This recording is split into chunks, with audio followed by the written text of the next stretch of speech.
ಜೈಲು resort ಆಗಿ ಪರಿವರ್ತನೆಯಾಗಿ ಬಹಳ ವರ್ಷಗಳೇ ಆಗೋಗಿದೆ. ಪರಪ್ಪನ ಅಗ್ರಹಾರದಲ್ಲಿ ರಾಜ್ಯಾತಿಥ್ಯ ಕೇಸ್, ಗೃಹ ಸಚಿವ ನೇತೃತ್ವದ ಸಭೆ ಈಗ ಅಂತ್ಯವಾಗ್ತಾ ಇದೆ. ರಾಜ್ಯಾತಿಥ್ಯ ಕೇಸ್ ಬಗ್ಗೆ ಇಂಚಿಂಚು ಮಾಹಿತಿಯನ್ನ ಪರಮೇಶ್ವರ್ ಅವರು ಪಡ್ಕೊಂಡಿದ್ದಾರೆ. ಗೃಹ ಸಚಿವರು ಸತತ 2 ಗಂಟೆಯಿಂದಲೂ ಕೂಡ ನಡೆದಂತಹ ಸುದೀರ್ಘ ಸಭೆ ಈಗ ಅಂತ್ಯವಾಗ್ತಾ ಇದೆ. ಪರಪ್ಪನ ಅಗ್ರಹಾರದಲ್ಲಿ ರಾಜ್ಯಾತಿಥ್ಯವನ್ನ ನೀಡಿರೋ ವಿಚಾರದಲ್ಲಿ ಪಬ್ಲಿಕ್ ಟಿವಿ ಸುದೀರ್ಘವಾಗಿ ಸುದ್ದಿಯನ್ನ ಪ್ರಸಾರ ಮಾಡಿತ್ತು. ತದನಂತರ ಸರ್ಕಾರ ಇದರಲ್ಲಿ ಎಚ್ಚೆತ್ತುಕೊಂಡಿತ್ತು. ತದನಂತರ ಪರಮೇಶ್ವರ್ ಅವರು ಈ ವಿಚಾರದಲ್ಲಿ ಸುದೀರ್ಘವಾಗಿ 2 ಗಂಟೆ ಸಭೆಯನ್ನ ಕೂಡ ಮಾಡಿದ್ದಾರೆ. ಈ ಸಭೆ ಈಗ ಅಂತ್ಯವಾಗಿದೆ. ಯಾವ ರೀತಿಯಾದಂತಹ ಕ್ರಮವನ್ನ ತೆಗೆದುಕೊಳ್ಳುತ್ತಾರೆ, ಹೇಗೆ ಸುಧಾರಿಸೋಕೆ ಮುಂದಾಗ್ತಾರೆ ಅನ್ನುವಂಥದ್ದನ್ನ ನೋಡಬೇಕಾಗಿದೆ. ಜೈಲು ಸುಧಾರಣೆಗಳು ಅನ್ನುವಂಥದ್ದು ಇದೆ. ಜೈಲಿಗೆ ಒಂದು ಮ್ಯಾನ್ಯುವಲ್ ಕೂಡ ಇದೆ.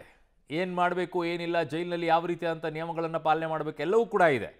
ಇನ್ನೆದಕ್ಕವು ಉಪ್ಪಿನಕಾಯಿ ಹಾಕ್ಕೊಂಡು ನೆಕ್ಕೋಬೇಕಾ, ಅಥವಾ ಸುಮ್ಮನೆ ಬುಕ್ಕಲ್ಲಿ ಇಡಕ್ಕ, ಶೋಕೇಸಲ್ಲಿ ಇಂಥದ್ದಿದೆ ಅಂತ ಹೇಳಕ್ಕ? ಯಾರು ಅದನ್ನು ಪಾಲನೆ ಮಾಡಿಸ್ಬೇಕಾಗಿರೋರು? ಮಾಡಿಲ್ಲ ಅಂದರೆ ಅಂಥ ಸಿಬ್ಬಂದಿಗಳನ್ನು ಆಯ್ತು ಹಾಕಬೇಕು ಆಚೆಗೆ. ಇಲ್ಲ, ಜೈಲೇ ಬೇಡ, ಬಿಟ್ಬಿಡಿ ಅವ್ರನ್ನ ಆಚೆಗೆ. ಇಷ್ಟೊಂದೆಲ್ಲ ಫೆಸಿಲಿಟಿ ಕೊಟ್ಟು ಒಳಗಡೆಗೆ ಇಟ್ಕೊಂಡು ಜನ ಕಟ್ಟುವಂಥ ತೆರಿಗೆ ದುಡ್ಡಲ್ಲಿ ಅವ್ರಿಗೆ ಊಟ ಹಾಕೋದಾದರೆ ಯಾಕಿರಬೇಕು? ಅದು ಬೇರೆ ಕೇಡು.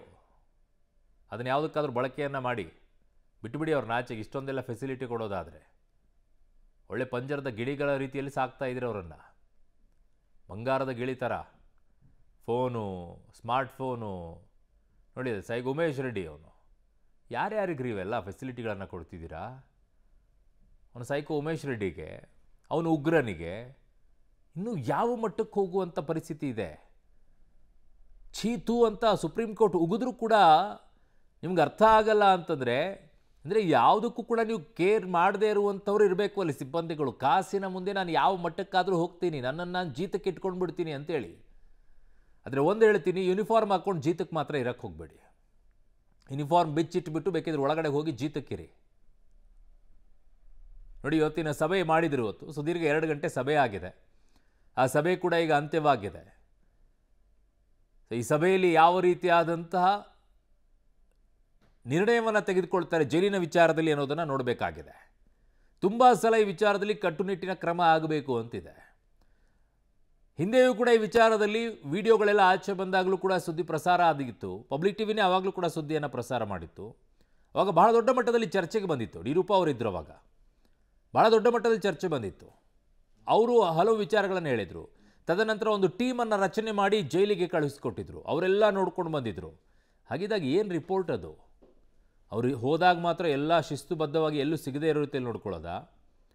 ಏನಾದರೂ ಒಂಥರ ರಹಸ್ಯವಾಗಿರುವಂಥ ಕೋಣೆಗಳು, ರಹಸ್ಯವಾಗಿರುವಂಥ ಜಾಗಗಳೇನಾದರೂ ಇಟ್ಕೊಂಡಿದ್ದೀರಾ ಜೈಲಿನಲ್ಲಿ? ಹಾಗೆ ಅನ್ನಿಸ್ತಾ ಇದೆ.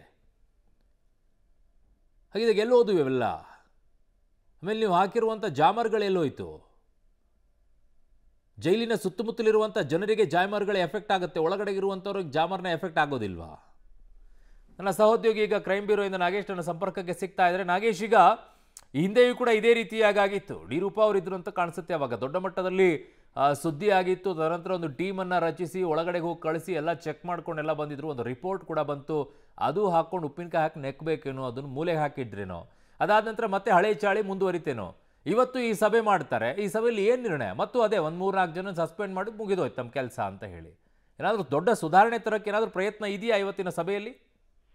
ಖಂಡಿತ ಅರುಣ್, ಈಗಾಗಲೇ ಈ ಹಿಂದೆ ಕೂಡ ರೂಪಾ ಅವರು ಆರೋಪ ಮಾಡಿದಂತ ಸಂದರ್ಭದಲ್ಲಿ ಒಂದಷ್ಟು ವರದಿಗಳನ್ನ ತರಿಸ್ಕೊಂಡು ಪ್ರಾಥಮಿಕವಾಗಿ ಒಂದಷ್ಟು ಕ್ರಮಗಳನ್ನು ಕೈಕೊಂಡು ಅಲ್ಲಿದ್ದಂತ ಒಂದಷ್ಟು ಸಿಬ್ಬಂದಿಗಳನ್ನ ಸಸ್ಪೆಂಡ್ ಮಾಡಿ ಅಷ್ಟಕ್ಕೆ ಸುಮ್ಮನಾಗಿದ್ರು. ಮತ್ತೆ ಅದೇ ರೀತಿ ಚಾಳಿ ಮುಂದುವರಿದಿರುವಂತ ಕಾರಣಕ್ಕಾಗಿ, ಜೊತೆಗೆ ಈ ಬಾರಿ ಸರ್ಕಾರಕ್ಕೆ ಬಹಳ ದೊಡ್ಡ ಮಟ್ಟದಲ್ಲಿ ಮುಜುಗರ ತಂದಂತ ಕಾರಣಕ್ಕಾಗಿ ಗೃಹ ಸಚಿವರು ಇವತ್ತು ಬಂದಿಖಾನೆ ಅಧಿಕಾರಿಗಳು ಮತ್ತೆ ಇಲ್ಲಿಯ ಸ್ಥಳೀಯ ಪೊಲೀಸರ ನೇತೃತ್ವದಲ್ಲಿ ಒಂದು ಸಭೆಯನ್ನ ಮಾಡಿರುವಂತದ್ದು. ಸುಮಾರು 1.5 ಗಂಟೆಗಳ ಕಾಲ ನಿರಂತರವಾಗಿ ಸಭೆಯನ್ನ ಮಾಡಿ ಅಲ್ಲಿ ಆಗ್ತಿರುವಂತ ಸಮಸ್ಯೆ ಮತ್ತೆ ಯಾವ ಕಾರಣಕ್ಕಾಗಿ ಈ ವಿಡಿಯೋಗಳನ್ನ ಮಾಡಲಾಗಿದೆ, ಮತ್ತೆ ಅಲ್ಲಿ ರಾಜ್ಯಾತಿಥ್ಯವನ್ನ ಕೊಡ್ತಿರುವಂತ ಘಟನೆ ಏನಿದೆ ಅದಕ್ಕೂ ಕೂಡ ಸಂಪೂರ್ಣವಾಗಿ ಮಾಹಿತಿಯನ್ನ ಪಡೆದುಕೊಂಡು ಜೈಲಿನ ಎಸ್ಪಿಗೆ ತರಾಟೆ ತೆಗೆದುಕೊಂಡಿದ್ದಾರೆ ಅನ್ನುವಂತ ಮಾಹಿತಿಗಳು ಕೂಡ ಈಗ ಸದ್ಯಕ್ಕೆ ಲಭ್ಯವಾಗ್ತಿರುವಂತದ್ದು. ಈಗಿರುವಂತ ಮಾಹಿತಿ ಪ್ರಕಾರ ಬಂದಿಖಾನೆ ಎಡಿಜಿಪಿ ಆಗಿರುವಂತ ದಯಾನಂದ್ ಅವರ ಅನುಪಸ್ಥಿತಿಯಲ್ಲೇ ಈ ಸಭೆಯನ್ನ ಮಾಡಲಾಗಿದೆ ಅನ್ನುವಂತ ಮಾಹಿತಿಗಳು ಕೂಡ ಇರುವಂತದ್ದು. ಯಾಕಂದ್ರೆ ಅವರು ರಜೆ ಮೇಲೆ ಹೊರಗಡೆ ಹೋದಂತ ಕಾರಣಕ್ಕಾಗಿ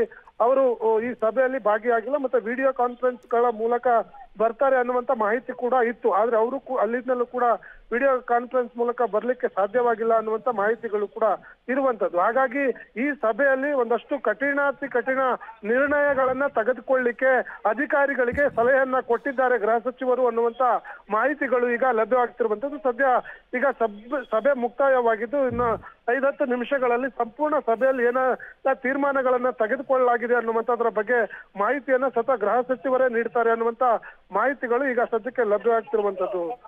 ಅರುಣ್. ಓಕೆ ರಾಗಿ, ಇಷ್ಟು ಮೇಲೆ ಮಾಹಿತಿಗೆ ಧನ್ಯವಾದಗಳು. ಸೊ ಒಂದು ಕಡೆಗೆ ಈಗ ದಯಾನಂದ್ ಅವ್ರನ್ನ ಅಲ್ಲಿ ಹಾಕಿದ್ರು. ಅವರು ಬೆಂಗಳೂರು ಕಮಿಷನರ್ ಆಗಿದ್ರು. ತದನಂತರ ಚಿನ್ನಸ್ವಾಮಿ ಸ್ಟೇಡಿಯಂ ಪ್ರಕರಣದಲ್ಲಿ ಅವ್ರನ್ನ ಸಸ್ಪೆಂಡ್ ಮಾಡಿದ್ರು, ಮತ್ತೆ ಅವರಿಗೆ ಕೊಟ್ಟರು, ಅವ್ರನ್ನ ಜೈಲಿನಲ್ಲಿ ವಿಚಾರಕ್ಕೆ ಹಾಕಿದ್ರು ಬಂದಿಖಾನೆಗೆ.